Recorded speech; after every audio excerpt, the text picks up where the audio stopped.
Hello doctors, तो आज हम डिस्कस करेंगे प्लेटलेट्स या थ्रोम्बोसाइट्स के बारे में। इस पूरे लेक्चर के दौरान अगर आपको कहीं कोई डाउट आता है तो आप कमेंट सेक्शन में ड्रॉप कीजिएगा। हम कोशिश करेंगे कि हम आपके सारे सवालों के जवाब दे पाएं। चलिए स्टार्ट करते हैं आज का अपना टॉपिक प्लेटलेट्स। प्लेटलेट्स होती क्या है ये आप जानते हैं कि आपका जो ब्लड होता है उसमें दो पार्ट्स होते हैं, एक होता है प्लाज्मा और एक होता है ब्लड सेल्स, या फिर आपको इनको ब्लड कॉर्पसल्स भी बोलते हैं या फिर फॉर्म्ड एलिमेंट भी बोलते हैं। ये जो ब्लड सेल्स होती हैं आपको पता है तीन तरह की होती हैं। एक होता है आरबीसी, जिसको हम रेड ब्लड सेल बोलते हैं, दूसरा डब्ल्यूबीसी जिसको व्हाइट ब्लड सेल्स या ल्यूकोसाइट्स बोलते हैं, एंड थर्ड इज प्लेटलेट्स। तो प्लेटलेट्स क्या है? एक तरह की आपकी ब्लड सेल है। क्या है? ब्लड सेल्स हैं, और इन्हीं का दूसरा नाम होता है थ्रोम्बोसाइट्स। इन्हीं का दूसरा नाम क्या होता है? थ्रोम्बोसाइट्स। ठीक है, तो प्लेटलेट को ही क्या कहते हैं? हम थ्रोम्बोसाइट्स कहते हैं। अगर हम बात करें कलर की तो ये कलरलेस होती हैं और नॉन न्यूक्लिएटेड होती हैं, यानी इनके पास कोई न्यूक्लियस नहीं होता है। ध्यान से सुनिएगा, प्लेटलेट्स के पास कोई भी न्यूक्लियस नहीं होता है। एक्चुअल में देखा जाए तो इनको सेल कंसीडर भी नहीं किया जाता है, इनको एज अ सेल्स कंसीडर भी नहीं किया जाता है। अगर आप मोर प्रॉपरली बोले तो ये फ्रेगमेंट है। क्या है? एक सेल के फ्रेगमेंट है, फ्रेगमेंट ऑफ सेल, यानी एक सेल के टुकड़े हैं। आखिर वो कौन सी सेल है? देखो होता क्या है कि ये जो आपकी प्लेटलेट्स हैं इनकी एक प्रीकर्सर सेल होती है, यानी कि ये जिस सेल से मिलकर बनी है, प्लेटलेट्स जिन सेल से मिलकर बनी है उनको हम बोलते हैं मेगा कैरियोसाइट्स। क्या बोलते हैं? Mega karyocytes.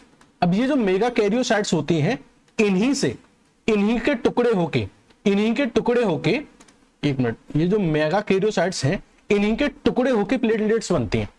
तो जो प्लेटलेट्स हैं ये कंप्लीट सेल नहीं है, ये एक सेल है जिसका नाम है मेगा कैरियोसाइट्स, उसके टुकड़े हैं। सपोज करिए कि ये मेगा कैरियोसाइट्स है और यही टूट जाती है, यही छोटे छोटे टुकड़ों में टूट जाती है, तो इसको हम क्या बोल देते हैं? प्लेटलेट्स। तो प्लेटलेट्स को आप एज अ सेल कंसीडर नहीं करते हैं, इसको हम फ्रेगमेंट ऑफ साइटोप्लाज्म या fragment of cell generally consider करते हैं। ओके, अब चलिए बात करते हैं साइज ऑफ प्लेटलेट्स के बारे में। तो जो प्लेटलेट का साइज होता है, तो अगर उसकी डायमीटर देखें तो डायमीटर इसकी 2 to 4 माइक्रोमीटर होती है, माइक्रोन होती है। कितना?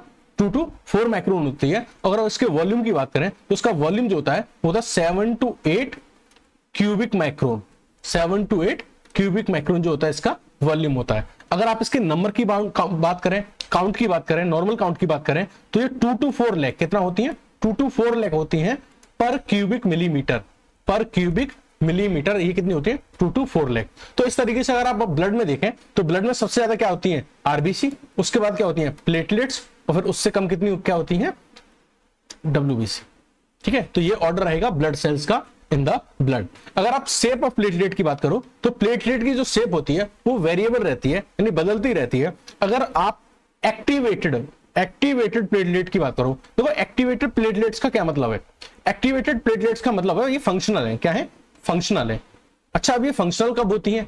जब मान लीजिए ये आपकी कोई ब्लड वेसल है, ये आपकी कोई ब्लड वेसल है, इसमें अभी जो सेल्स घूम रही हैं, अभी जो ये प्लेटलेट्स घूम रही हैं, ये कैसी हैं? ये इनएक्टिवेटेड है। कैसी है? इनएक्टिवेटेड है। ये इनएक्टिवेटेड है। और ये जो इनएक्टिवेटेड प्लेटलेट्स होती हैं इनकी जो शेप होती है वो या तो ओवल होगी या फिर डिस्क शेप होगी। कैसी होगी?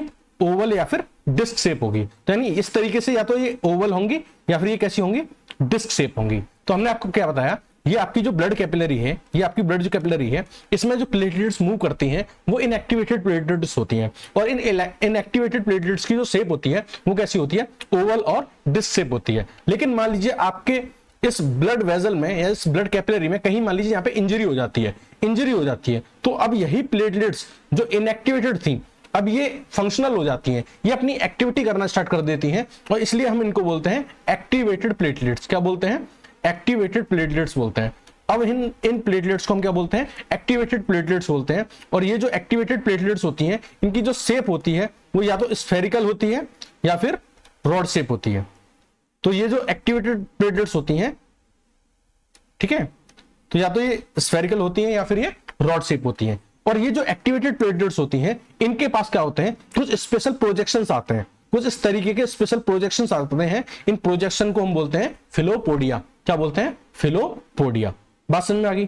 तो हमने डिस्कस की शेप ऑफ प्लेटलेट्स। जब एक्टिवेटेड होंगी तो कैसी होंगी? स्फेरिकल या रॉड शेप। और जब इनएक्टिवेटेड होंगी तो कैसी होंगी? ओवल या डिस्क शेप। जब ये एक्टिवेटेड होंगी तो इनके पास क्या आएंगे? फिंगर लाइक प्रोजेक्शंस आएंगे, जिनको हम क्या बोलेंगे?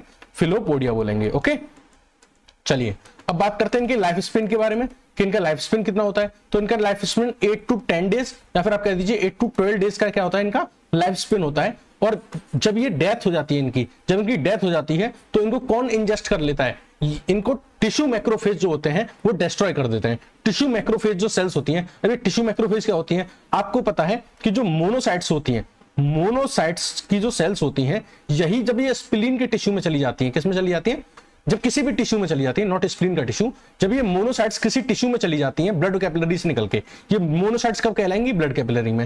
लेकिन जब ये मोनोसाइट्स किसी टिश्यू में चली जाती हैं तभी इन मोनोसाइट्स को हम क्या बोलते हैं, मैक्रोफेज बोलते हैं। क्या बोलते हैं, मैक्रोफेज। तो जो ये मैक्रोफेज स्प्लीन में पाई जाती हैं, तो स्प्लीन में जो मैक्रोफेज पाई जाती हैं वो क्या करती हैं, इन प्लेटलेट्स को डिस्ट्रॉय कर देती हैं। क्या कर देती हैं, डिस्ट्रॉय कर देती हैं। अब सपोज करिए दो कंडीशंस लेते हैं कि स्प्लीन का साइज बढ़ जाए। अब बताओ स्प्लीन का साइज अगर बढ़ जाएगा, स्प्लीनोमेगली बोलेंगे उसको, क्या बोलेंगे, स्प्लेनोमेगली। अगर स्प्लीन का साइज बढ़ जाएगा तो उसमें नंबर ऑफ टिश्यू मैक्रोफेज भी क्या हो जाएंगे, बढ़ जाएंगे। और जब नंबर ऑफ टिश्यू मैक्रोफेज बढ़ जाएंगे तो वो क्या करेंगे, ज्यादा से ज्यादा प्लेटलेट्स को क्या करेंगे, डिस्ट्रॉय कर देंगे। और जब प्लेटलेट्स ज्यादा होंगी तो क्या होगा, काउंट जो होगा प्लेटलेट्स का ब्लड में वो डिक्रीज हो जाएगा। मेरा कहने का क्या मतलब है, मेरे कहने का मतलब ये है कि अगर साइज ऑफ स्प्लीन ज्यादा होगा, साइज ऑफ स्प्लीन ज्यादा होगा तो टिश्यू मैक्रोफेज भी क्या होंगी, ज्यादा होंगी। और टिश्यू मैक्रोफेज ज्यादा होंगी तो डिस्ट्रक्शन जो होगा प्लेटलेट्स का वो भी ज्यादा होगा। प्लेटलेट्स का डिस्ट्रक्शन ज्यादा हो जाएगा तो प्लेटलेट्स का जो काउंट होगा, प्लेटलेट्स का जो काउंट होगा वो क्या हो जाएगा, कम हो जाएगा। तो इसलिए स्प्लेनोमेगली जब हो जाती है, स्प्लीन का जब साइज बढ़ जाता है तो प्लेटलेट्स का जो काउंट होता है वो क्या हो जाता है, डिक्रीज हो जाता है। एक दूसरी कंडीशन हम समझेंगे स्प्लेनेक्टोमी। इसका मतलब ये होता है कि मान लीजिए स्प्लीन को आपकी बॉडी से बाहर निकाल दिया जाए। अगर स्प्लीन ही नहीं रहेगी तो आपको पता है कि डिस्ट्रक्शन नहीं होगा, स्प्लीन नहीं होगी तो डिस्ट्रक्शन नहीं होगा, और डिस्ट्रक्शन नहीं होगा तो क्या होगा, प्लेटलेट्स का जो काउंट है वो बढ़ जाएगा। तो स्प्लेनेक्टोमी के केस में क्या होगा, नंबर ऑफ प्लेटलेट्स का काउंट जो होता है वो क्या जाता है, बढ़ जाता है। अब एक केस हम समझेंगे जो है थ्रोम्बोपोइसिस। क्या है, थ्रोम्बोपोइसिस। तो थ्रोम्बोपोइसिस क्या होता है वो समझिएगा।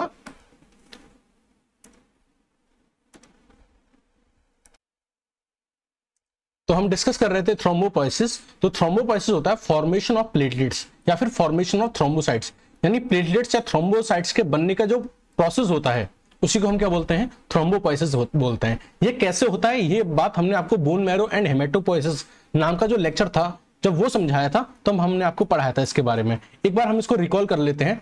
देखिए थ्रोम्बोपोइसिस का जो प्रोसेस होता है यानी प्लेटलेट्स का जो फॉर्मेशन होता है वो बोन मैरो में होता है आफ्टर बर्थ। तो आफ्टर बर्थ अगर हम बताएं, आफ्टर बर्थ जो आपका थ्रोम्बोपोइसिस होगा वो कहां होगा, बोन मैरो में होगा। थ्रोम्बोपोइसिस कहां होगा, बोन मैरो में होगा। कैसे होगा, बोन मैरो में एक सेल होती है, कुछ सेल्स होती हैं जिनका नाम होता है प्लूरिपोटेंट स्टेम सेल्स।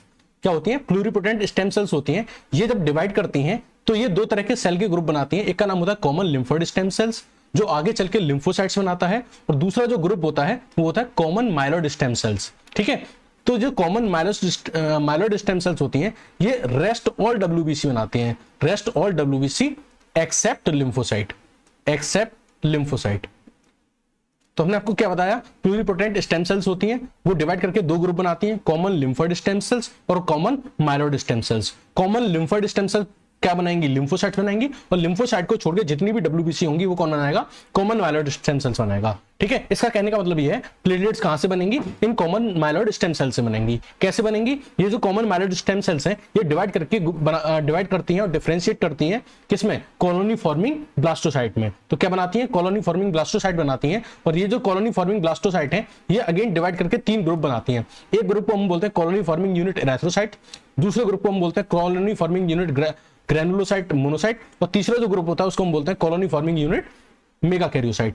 अब जो ये कॉलोनी फॉर्मिंग यूनिट एराथ्रोसाइट है ये आरबीसी बनाती हैं, जो colony forming unit granulocyte monocyte है वो एक तो मोनोसाइट बनाती हैं, और जो ग्रेनुलोसाइट्स होती हैं तीन तरह की, एसिडोफिल, बेसोफिल और न्यूट्रोफिल, उनका फॉर्मेशन करती हैं। जो लास्ट वाला ग्रुप है कॉलोनी फॉर्मिंग यूनिट मेगाकैरियोसाइट्स, ये क्या बनाएगा, ये बनाएगा हमारी प्लेटलेट्स। ये किसको बनाएगा, प्लेटलेट्स को बनाएगा। कैसे बनाएगा, इन कॉलोनी फॉर्मिंग यूनिट मेगाकैरियोसाइट से पहले फॉर्मेशन होता है मेगाकैरियोब्लास्ट का। किसका, मेगाकैरियोब्लास्ट का।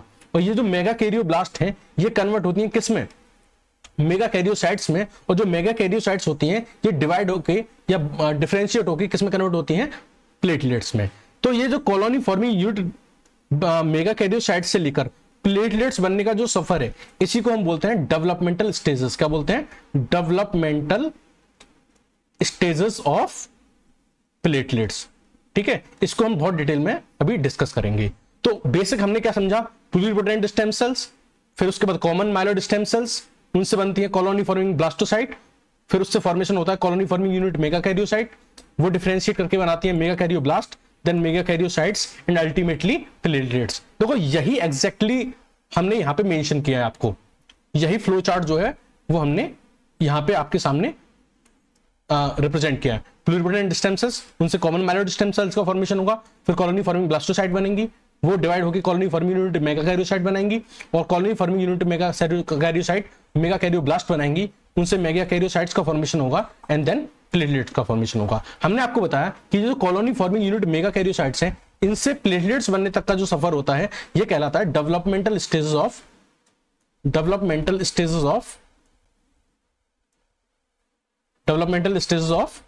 प्लेटलेट्स।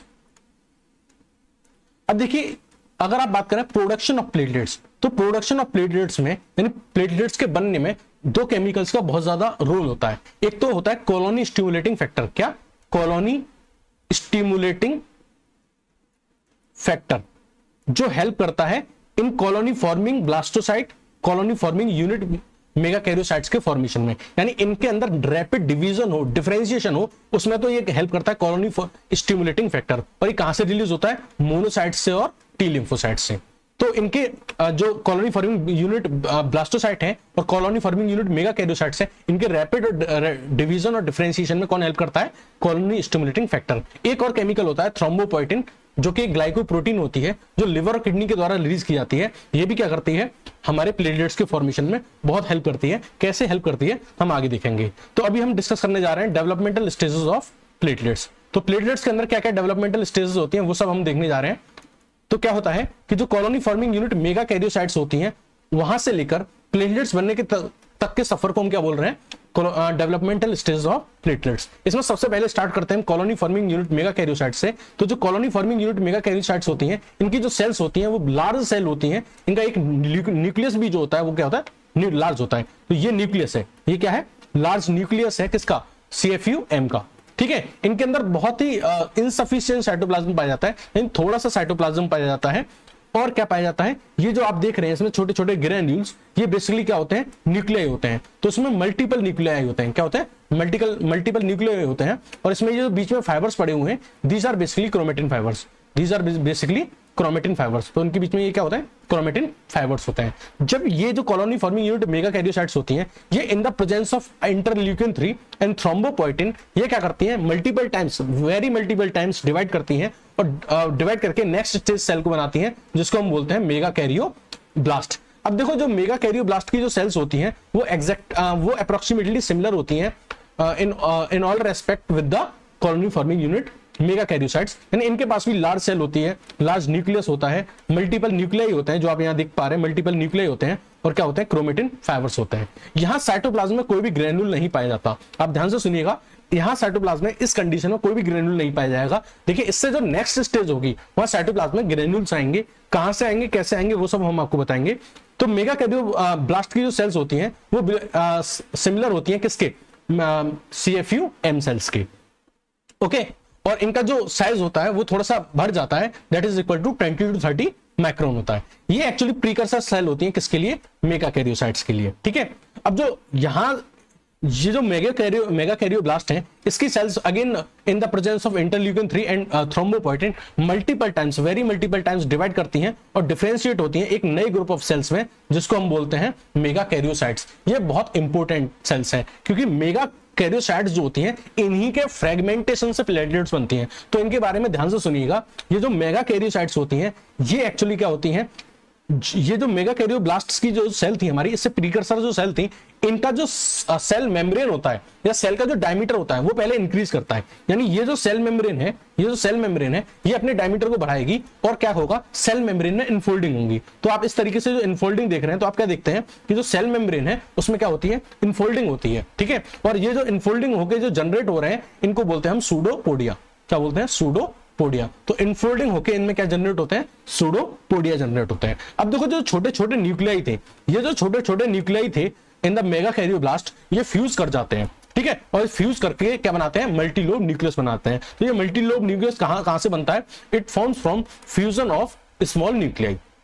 तो छोटे छोटे न्यूक्लियाई जो होते हैं वो क्या करते हैं, वो फ्यूज होकर क्या बनाते हैं, मल्टीलोब न्यूक्लियस बनाते हैं। अब देखो ये जो मल्टीलोब न्यूक्लियस होता है इसके अंदर एक्टिविटीज बढ़ जाती हैं, और एक्टिविटीज बढ़ने से ये क्या बनाता है, आरएनए और प्रोटीन का फॉर्मेशन करता है। और जब इसके अंदर आरएनए और प्रोटीन का फॉर्मेशन होता है तो ये क्या होता है, ये जो आरएनए प्रोटीन है ये कुछ ग्रेन्यूल्स में क्या होता है, कवर हो जाते हैं। यानी जो आरएनए और प्रोटीन्स हैं उनको कवर कर दिया जाता है, एक कवर करके उनसे ग्रेन्यूल्स बना दिए जाते हैं। क्या बना दिए जाते हैं, उनके छोटे छोटे ग्रेन्यूल्स बना दिए जाते हैं। तो उन ग्रेन्यूल्स को हम बोलते हैं डेंस ग्रेन्यूल्स और अल्फा ग्रेन्यूल्स। अल्फा ग्रेन्यूल्स ज्यादा होते हैं as compare to dense granule. तो जो आरएनए प्रोटीन थी उनको कवर कर दिया जाता है और कवर करके उनके ग्रेन्यूल्स बना दिए जाते हैं, जिनको अल्फा ग्रेन्यूल्स और डेंस ग्रेन्यूल्स बोलते हैं। इन ग्रेन्यूल्स में क्या होती है, कुछ इंपोर्टेंट प्रोटीन्स होती हैं, कुछ इंपोर्टेंट प्रोटीन्स होती हैं जो बाद में प्लेटलेट्स के फंक्शन करने में उनकी हेल्प करती हैं। इसके अलावा हम देखते हैं कि ये जो आपका मेगा कैरियोसाइट्स हैं,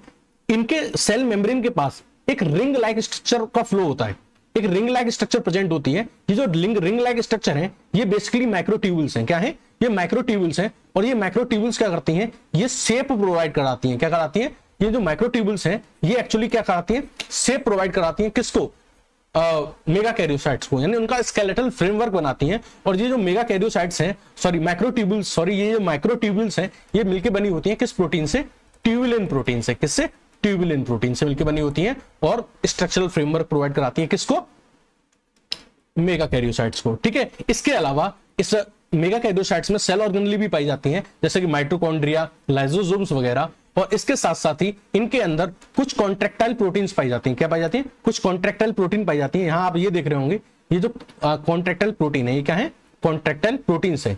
ये जो कॉन्ट्रैक्टाइल प्रोटीन्स है ये 3 तरह की होती हैं इनके अंदर, एक्टिन, मायोसिन और थ्रोम्बोस्थेनिन। ठीक है, तो 3 तरह की कॉन्ट्रैक्टाइल प्रोटीन इनके अंदर पाई जाती हैं। कौन कौन सी, एक्टिन, मायोसिन और थ्रोम्बोस्थेनिन।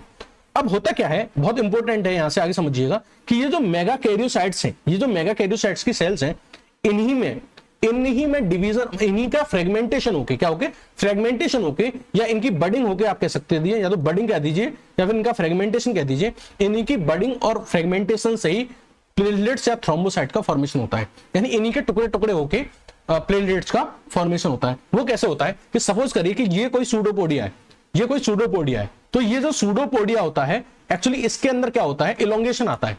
अब इस जैसे यहां पे मान लीजिए आपकी माइक्रोट्यूब्यूल्स थी, ये क्या थी, माइक्रोट्यूब्यूल्स थी। अब माइक्रोट्यूब्यूल के इलोंगेशन की वजह से कोई माइक्रोट्यूब्यूल जो होती है किसी सूडोपोडिया के अंदर इलोंगेट कर जाती है। मान लीजिए कि ये वाला सूडोपोडिया था, ये वाला सूडोपोडिया था, तो इसके अंदर ये जो माइक्रोट्यूब्यूल्स थी ये इलोंगेट कर गई। और जब सूडोपोडिया में माइक्रोट्यूब्यूल्स इलोंगेट कर जाती है तो वो ब्रांचेस प्रोड्यूस करती है, इस तरीके की ब्रांचेस प्रोड्यूस करती है। और इन ब्रांचेस को हम बोलते हैं प्रोप्लेटलेट्स। क्या बोलते हैं, प्रोप्लेटलेट्स। और ये जो प्रोप्लेटलेट्स होती हैं, जो ब्रांचेस होती हैं, ये एंड में जाके टर्मिनेट करती हैं एक डिस्क लाइक स्ट्रक्चर में, एक एक्सपेंडेड डिस्क लाइक स्ट्रक्चर में, इस तरीके से एक्सपेंडेड डिस्क लाइक स्ट्रक्चर में। और ये जो डिस्क लाइक स्ट्रक्चर होते हैं, फिर ये जो सेपरेट हो जाते हैं, यहां से सेपरेट हो जाते हैं, और यही क्या बनाते हैं, प्लेटलेट्स बनाते हैं। क्या बनाते हैं, प्लेटलेट्स बनाते हैं। बात समझ में आ गई। अगर आप कंपोजिशन देखो प्लेटलेट्स का, तो प्लेटलेट्स के अंदर क्या होता है, कंपोजिशन जो होता है वो सेम होता है। Composition is same as of megakaryocytes, same as of megakaryocytes. बिल्कुल मेगा कैरियोसाइट का ही कंपोजिशन होता है, एक्सेप्ट क्या, इनके अंदर न्यूक्लियस नहीं होता। यानी प्लेटलेट्स का कंपोजिशन एकदम मेगा कैरियोसाइट्स होगा, यानी उनके अंदर cytoplasm, cell organelle, contractile protein सब कुछ होगा एक्सेप्ट न्यूक्लियस। और मैंने आपको बताया था कि जो मेगा कैरियोसाइट्स हैं यहीं से, इन्हीं के टूट टूट के क्या बनेंगी, प्लेटलेट्स बनेंगी। और एक मेगा कैरियोसाइट से अप्रोक्सीमेटली 2000 to 3000 प्लेटलेट्स का फॉर्मेशन होता है। बात समझ आ गई। अब नेक्स्ट लेक्चर में हम समझेंगे कि जो प्लेटलेट्स होती है वो जब इनसे टूट के बनती है तो प्लेटलेट्स का स्ट्रक्चर कैसा होता है। Okay, thank you and have a nice day.